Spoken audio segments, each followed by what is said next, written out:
अगला टॉपिक क्या है हमारे पास? अगला टॉपिक है मोल। मोल क्या होता है भाई? Atomic mass,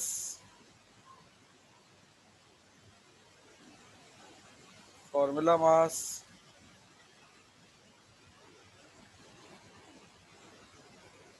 and molecular mass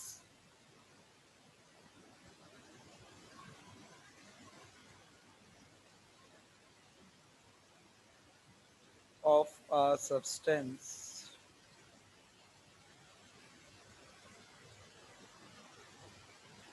when expressed in gram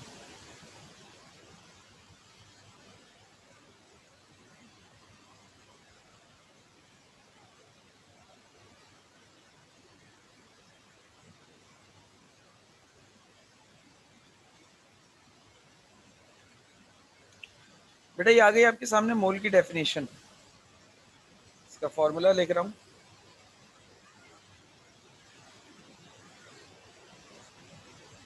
unit बता दूं पहले। Its unit is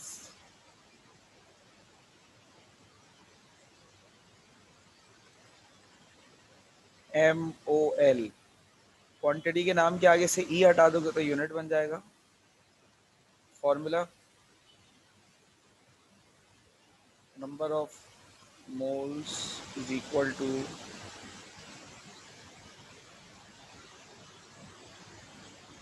given mass upon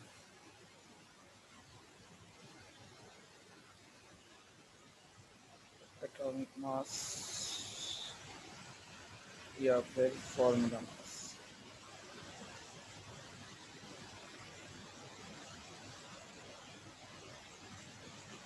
यह आ गया फॉर्मूला।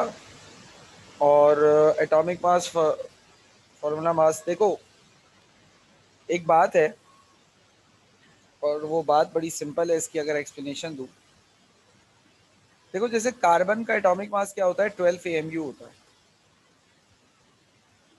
अब अगर मैं 12 AMU की बात आपसे करूं बेटा, तो 12 AMU जो मास कार्बन का यहाँ बताया जा रहा है, ये मास इतना ज्यादा तो है नहीं। मतलब 12 AMU मास तो अगर मैं बताऊं तो 12 AMU मास की तो कोई वैल्यू ही नहीं है।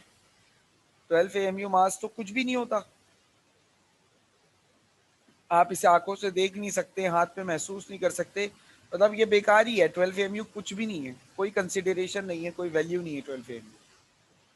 सर फिर क्या किया जाए? तो साइंटिस्ट ने कहा कि अगर हम ये 12 AMU यूनिट यूज करते हैं तो हमारी जो कैलकुलेशंस होंगी भाई, वो तो अरबों में चली जाएगी कैलकुलेशन। लाखों करोड़ों में कैलकुलेशन हो रही होगी। तो ये जो लाखों करोड़ों में कैलकुलेशन होगी, हम बिलियंस और ट्रिलियंस जो कैलकुलेशन है, वो कैलकुलेटर में लिखते ही रह जाएंगे। और वो बिलियन ट्रिलियन मास भी बहुत थोड़ा सा होगा। मतलब चुटकी भर, ना नजर आने वाला चुटकी भर मास होगा। साइंटिस्ट ने कहा एक नया यूनिट बनाते हैं। उन्होंने कहा कि भाई हम चीजों के एटॉमिक मास, मॉलिक्यूलर मास या फॉर्मूला मास की वैल्यू को चेंज नहीं करेंगे, हम उसके यूनिट को चेंज कर देंगे। और ऐसा यूनिट ले आएंगे जो हमारे लिए फेमिलियर हो, और जिसमें कैलकुलेशन करना भी आसान हो, और जिसमें की जाने वाली कैलकुलेशन की वजह से कम इतना अमाउंट तो आएगा कि हमें आसानी हो समझने में, देखने में, पढ़ने में। तो 12 AMU की जगह उन्होंने कहा 12 ग्राम ले लो कार्बन। अब हमने क्या किया? वैल्यू वही रखी है, सिर्फ AMU की जगह क्या ले लिया? ग्राम। तो अब 12 ग्राम कार्बन कम से कम इतना वजन तो रखता है कि 12 ग्राम कार्बन कम से कम इतना वजन तो रखता है कि वो 1 मोल ऑफ कार्बन बन जाता है। यानी उसे हम क्या कहते हैं? 12 ग्राम वजन को, 12 ग्राम अगर हम कार्बन ले लें तो वो क्या कहलाएगा? 1 मोल ऑफ कार्बन। अच्छा, इसी तरीके से अगर हम 12 ग्राम कार्बन की जगह मिसाल के तौर पे 6 ग्राम कार्बन ले लें, तो 6 ग्राम कार्बन क्या हो जाएगा? 0.5 मोल ऑफ कार्बन। अच्छा सर ये 0.5 कैसे हो गया? बेटा सिंपल सी बात है। देखो 12 ग्राम पर 1 मोल है। जब मैंने 12 ग्राम को आधा किया तो मोल की वैल्यू भी तो आधी हो जाएगी। बात समझ में आ रही है मेरी?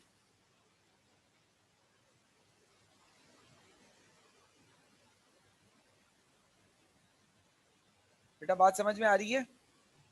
जी सर। अच्छा, अगर मैं इसका मिसाल के तौर पे फॉर एग्जांपल कार्बन के 24 ग्राम्स ले लेता, कार्बन का मैंने मास लिया फॉर एग्जांपल 24 ग्राम्स। अब 24 ग्राम क्योंकि 12 का डबल होता है, तो 12 ग्राम पे 1 मोल होता है, तो 24 ग्राम में कितने मोल हो जाएंगे? 2 मोल हो जाएंगे। इसे कहते हैं बेटा हम मोल। अच्छा, ये तो हो गया एटॉमिक मास। अच्छा, इसी से रिलेटेड एक और एग्जांपल देखते हैं, कार्बन डाइऑक्साइड। कार्बन डाइऑक्साइड का मॉलिक्यूलर मास 44 होता है। अभी हमने प्रीवियसली कैलकुलेट भी किया है, मुझे याद है, मैंने डायरेक्ट लिख दिया। कार्बन डाइऑक्साइड का मॉलिक्यूलर मास क्या है सर? 44 AMU है। ठीक है। अच्छा, अगर मैं कार्बन डाइऑक्साइड 44 ग्राम्स ले लूं, तो वो कार्बन डाइऑक्साइड का 1 मोल बन जाएगा, 1 मोल ऑफ कार्बन डाइऑक्साइड। अगर मैं इसी कार्बन डाइऑक्साइड के 44 मोल की जगह, 44 ग्राम की जगह 22 ग्राम ले लूं, तो ये 0.5 मोल ऑफ कार्बन डाइऑक्साइड बन जाएगा। और अगर मैं मिसाल के तौर पे 88 ग्राम ले लूं, तो ये बन जाएगा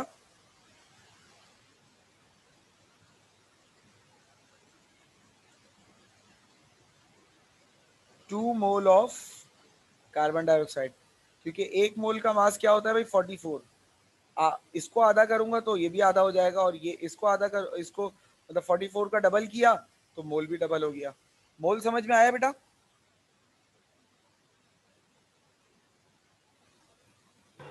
जी सर। ठीक है। अच्छा, अब एक और इसी से रिलेटेड टॉपिक है, वो है मोलर मास, और उसके बाद हम न्यूमेरिकल्स पर चलेंगे। मोलर मास क्या होता है? Mass of 1 mole of any substance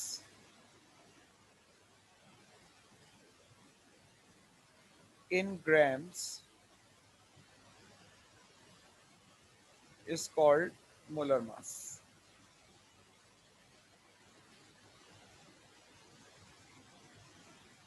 ठीक है जी। एक मोल सब्सटेंस का जो हमारे पास मास है, 1 मोल सब्सटेंस का ग्राम्स में, वो क्या होता है? Molar mass. याद रहे कि AMU यूनिट है एटॉमिक मास या मॉलिक्यूलर मास का, और अगर हम ग्राम में उसी मास को लेते हैं तो वो क्या बन जाता है? मोलर मास बन जाता है। बस यानी कि ये जो वजन है ना आपके सामने, ये 44 ग्राम, ये 44 gram is the molar mass of carbon dioxide. This 12 gram is molar mass of carbon. तो ये मोलर मास है। क्लियर है सबको? कोई सवाल इसमें?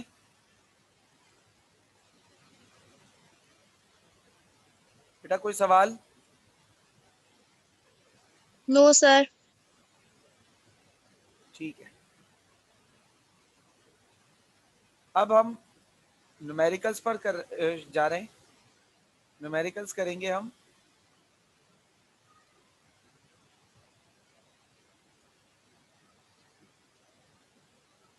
मोल के।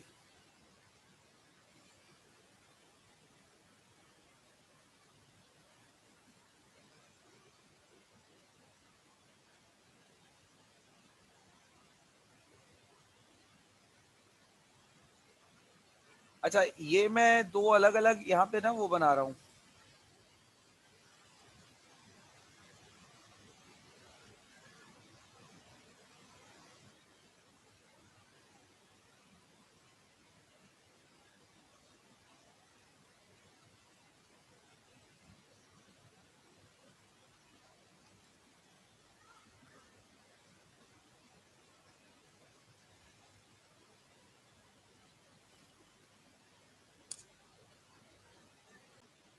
जी, तो मोल के दो टाइप के न्यूमेरिकल्स होते हैं, ठीक है ना? फॉर्मूला एक ही रहता है दोनों में, लेकिन दो टाइप्स हैं अलग अलग। तो मैं दोनों के ना सवाल भी अलग अलग लिख रहा हूँ और वैल्यूज भी, ताकि आपको ना थोड़ा सा अंदाजा रहे कि किस तरीके से होगा। और फिर दोनों को सॉल्व भी करके दिखाता हूँ कि किस तरीके से सॉल्व होगा। टाइप 1, और ये आ गया आपके सामने टाइप नंबर 2। अब मैं इसके सवाल और कुछ वैल्यूज लिख लेता हूँ। बेटा ये तो आप लोग देख सकते हैं कि ये मैंने दोनों टाइप के न्यूमेरिकल्स का क्वेश्चन भी लिख दिया है, इनकी वैल्यूज भी लिख दी है, वैल्यूज दोनों तरफ सेम है। अच्छा वैसे तो देखने में ये सवाल एक लिखा है मैंने, लेकिन ये एक सवाल के अंदर मैंने जितने पार्ट्स दिए हैं ना, तो ये टोटल आपके पास 20 नहीं बल्कि 40 क्वेश्चंस हैं। 20 क्वेश्चंस टाइप 1 में है और 20 क्वेश्चंस टाइप 2 में है। इनमें से एक या दो सवाल मैं करा दूंगा, बाकी आपको खुद करने होंगे, क्योंकि न्यूमेरिकल्स जब तक खुद नहीं करते तब तक प्रैक्टिस नहीं होती, तब तक न्यूमेरिकल्स आप सीख नहीं सकते। तो लेट्स मूव ऑन, मैं आप लोगों को दोनों टाइप के न्यूमेरिकल करवाता हूँ, एक एक दो दो पार्ट। तो आप टाइप 1 में बता दीजिए कोई एक फॉर्मूला अपनी मर्जी से, जिससे मैं सॉल्व करके बताऊं कि किस तरीके से होगा। सर जी सर आपने Mg का नहीं लिखा, मैग्नीशियम का। Mg का मास नहीं लिखा सर आपने, Mg का मास 24 होता है बेटा।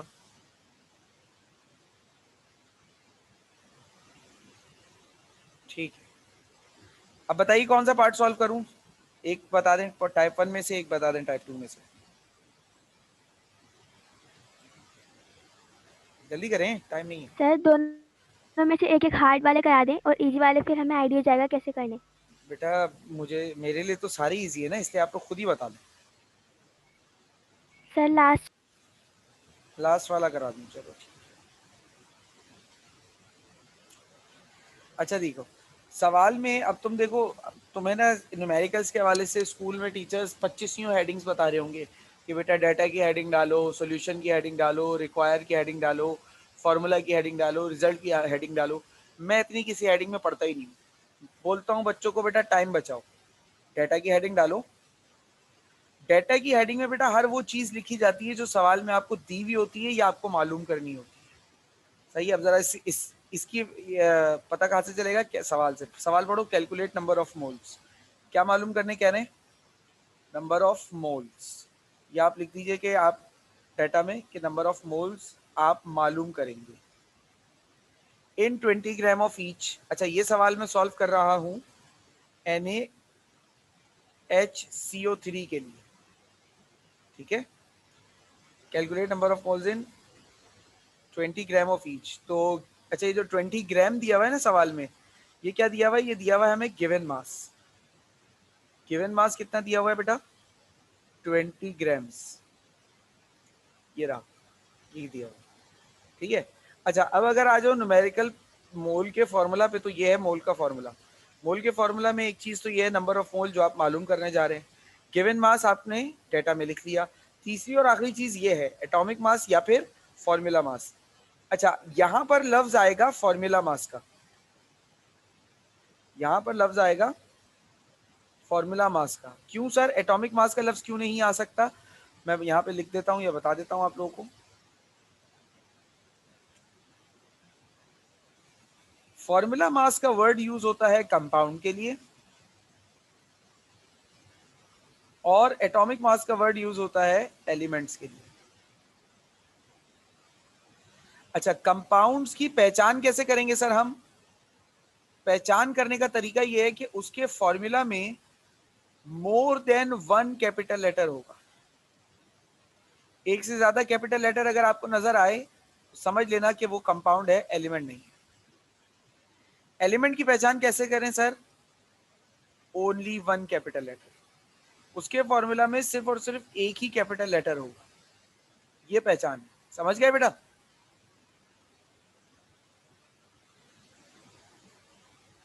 समझ गए बेटा,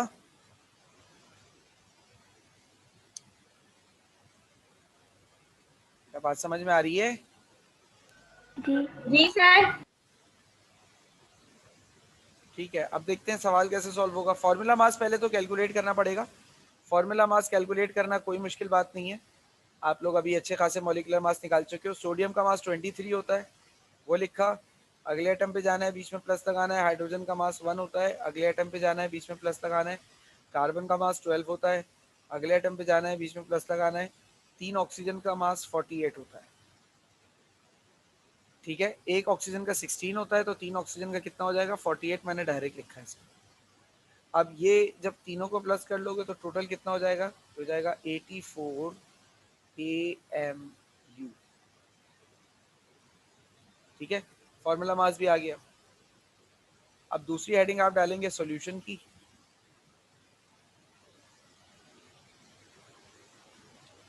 सॉल्यूशन में सबसे पहले फॉर्मूला लिखेंगे, number of moles is equal to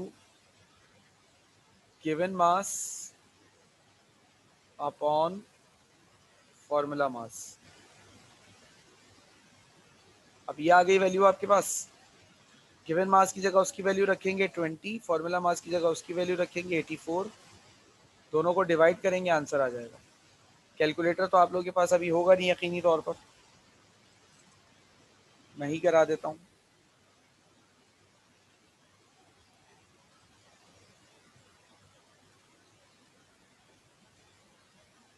zero point 238 इसका आंसर आएगा।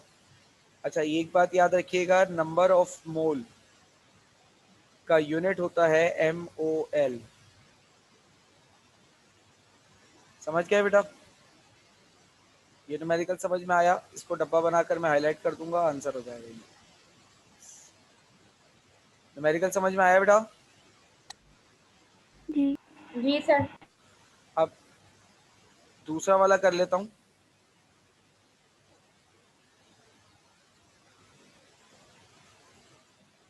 अच्छा, ये सवाल सॉल्व कर रहा हूँ मैं कार्बन के लिए। सवाल सॉल्व हो रहा है भाई कार्बन के लिए। अच्छा भाई, सवाल में क्या कह रहे हैं? Calculate mass of. अब यहाँ पे मास मालूम करना है। तो मास यहाँ पर क्या होता है, मास को हमने लिखा हुआ है फॉर्मूला में गिवन मास, ये हमें मालूम करना है। Calculate mass of 0.86 mole of each. Number of mole दिए हुए हैं,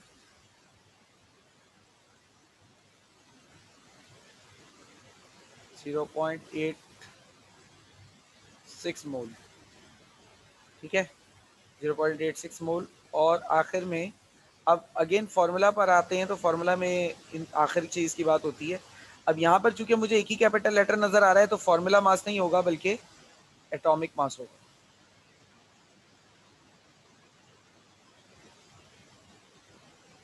कितना होगा कार्बन का एटॉमिक मास?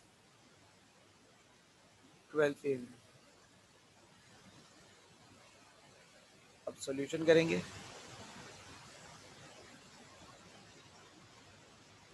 अब इसे किस तरीके से सॉल्व किया जाएगा देखिएगा। सबसे पहले क्या करना है, सबसे पहले तो वही है, अगेन फॉर्मूला लिखना है आपको, number of moles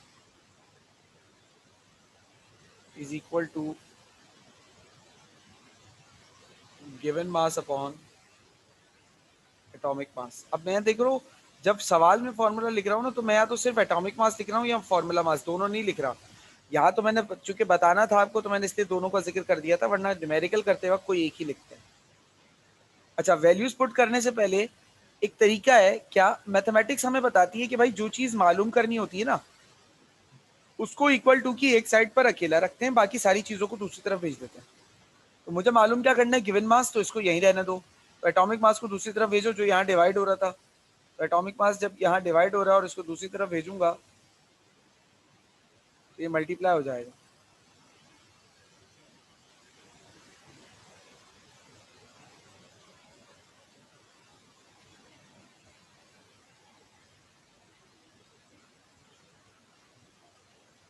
number of mole कितने है भाई, वैल्यू पुट कर लो, 0.86। 0.86 मोल नंबर ऑफ मोल है, और एटॉमिक मास कार्बन का भी हमने लिखा ऊपर 12 होता है। अब इन दोनों वैल्यूज को मल्टीप्लाई कर लो, गिवन मास का आंसर आ जाएगा।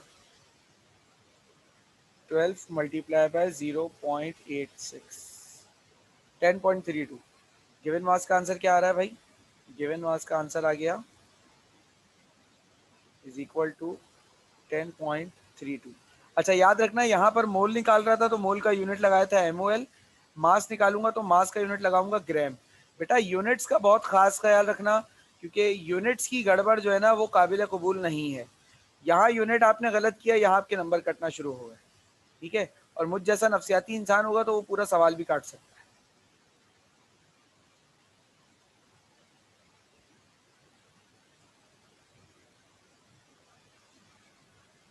ठीक है भाई? सर, 1 मिनट ऊपर करके हम स्क्रीनशॉट ले लेते हैं पर हाँ, क्वेश्चन मैं का। मैं वही करने आ रहा हूँ बेटा, मैं वही करने आ रहा हूँ। अब आप सबसे पहले क्या करेंगे, आप पहले तो स्क्रीनशॉट्स ले लीजिए ताकि आपके पास न्यूमेरिकल्स आ जाएँ, सेव हो जाएँ और आप लोग ये मुझे करके दिखाएँ, उसके बाद हम क्लास ऑफ करेंगे। पहले इसका स्क्रीनशॉट ले लें, टाइप 1 और टाइप 2 के क्वेश्चन का और वैल्यूज़ का।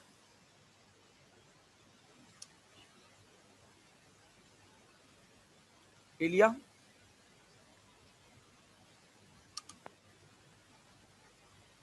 स्क्रीनशॉट ले लिए बेटा? सर इसका ले लिया और नीचे सॉल्व हुए हुए क्वेश्चंस का भी हाँ दिखा हाँ दें। हाँ हाँ, उसका भी ले रहे हैं, पहले ये तो ले लो। हाँ, ले लिया ना, चलो अब नीचे आते हैं।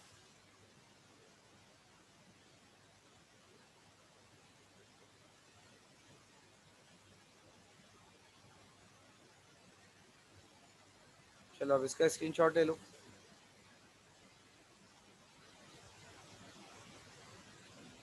ले लिया?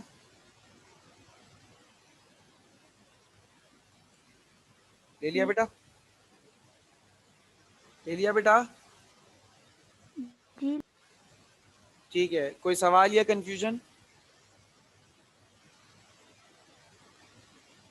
बेटा कोई सवाल या कंफ्यूजन? No no. चलें ठीक है, फिर बाकी बात आपसे कल होगी। कल ये आना तो सारे 40 न्यूमेरिकल्स करके आना। अल्लाह हाफ़िज़।